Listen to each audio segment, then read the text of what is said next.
सोचो, एक ऐसी लाइब्रेरी जिसमें लाखों नहीं मिलियंस ऑफ बुक्स हों और फिर एक दिन उस लाइब्रेरी को आग लगा दी जाए और वो आग एक दिन नहीं, एक हफ्ते नहीं बल्कि 3 महीनों तक जलती रहे। अगर ऐसा कुछ आज के टाइम पे हो गया तो ह्यूमन नॉलेज का कितना बड़ा नुकसान, कितना बड़ा डिस्ट्रक्शन होगा। लेकिन फ्रेंड्स, ये कोई इमेजिनरी स्टोरी नहीं है, ये इंडिया की रियल लाइफ हिस्ट्री है। नमस्कार दोस्तों, स्वागत है आप सभी का मेरे चैनल एजुनोवा स्टडी हब पर।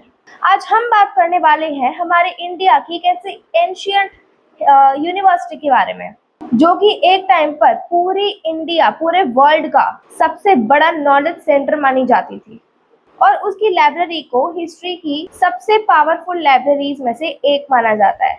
लेकिन फिर हिस्ट्री में कुछ ऐसा मोड़ आ गया जिससे सिर्फ एक यूनिवर्सिटी ही नहीं बल्कि ह्यूमन नॉलेज का बहुत बड़ा हिस्सा हमेशा के लिए खो गया।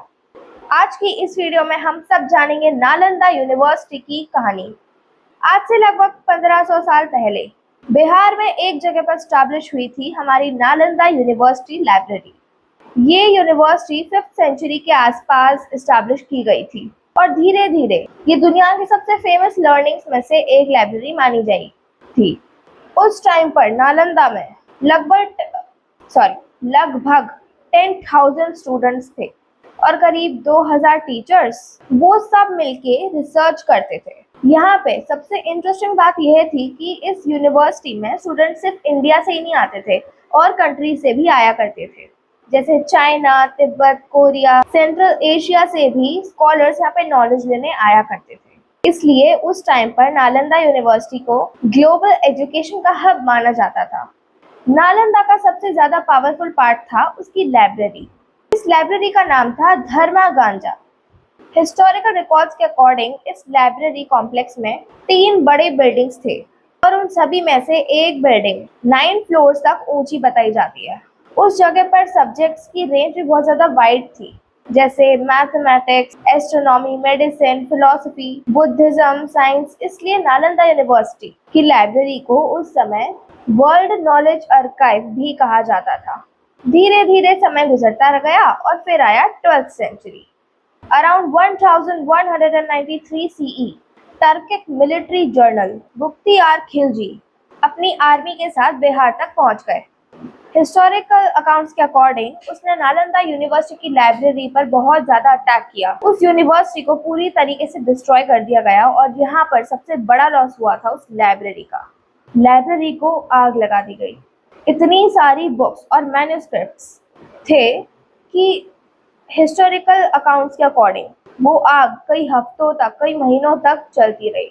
सोचो, सदियों से कलेक्ट किया गया ये नॉलेज कुछ ही समय में पूरी तरीके से राख हो जाए।